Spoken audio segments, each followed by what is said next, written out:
everyone. I'm Lucas, the science writer with the UC Irvine School of Physical Sciences.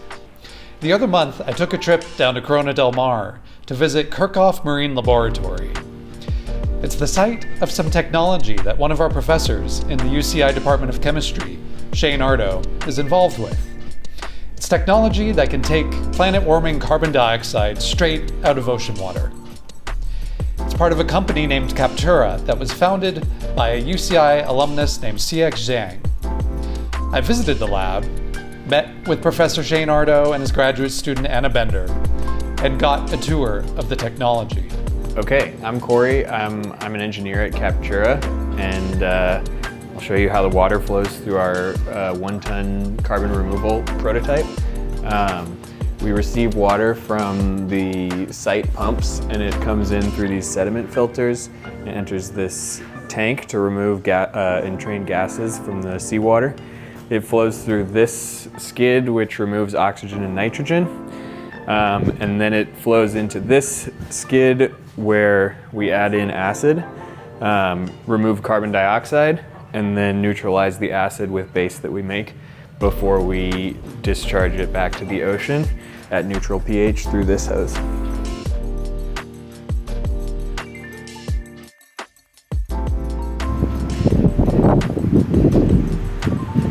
This is where we take our water from in Corona del Mar. We bring it in through these pumps out there in that gray box, and it runs through these pipelines and up into the building.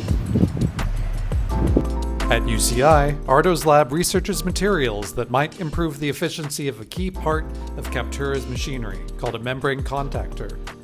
It's a part of what takes the carbon dioxide out of seawater. Basically, this membrane contactor, we pull a vacuum on it and it can strip the CO2 from the ocean water. And in my research, what I do is I try to find different materials that we can use inside of the membrane contactor, and maybe we can get catalysts that can catalyze the interconversion between bicarbonate and CO2, and I can attach these materials onto the fibers inside of the membrane contactor. So basically, I'm just trying to find a way that we can catalyze bicarbonate converting into CO2 using the membrane contactor.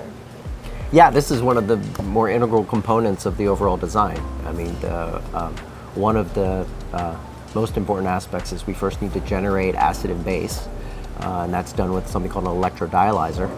After we generate acid and base, the other major component is this gas-liquid contactor, where by introducing acid, we can help facilitate the reactions that Anna just described of pulling CO2 out of the ocean water. Yeah, so one can use pretty much off-the-shelf components today to demonstrate the process of adding acid to ocean water and pulling off CO2. Captura's design is innovative, and it's pushing forward the limits of what's known today about how to do that. And so the projected costs of capturing CO2 are interestingly low, but to get them even lower, one would need even more cost-effective and energy-efficient means to do the two processes I described.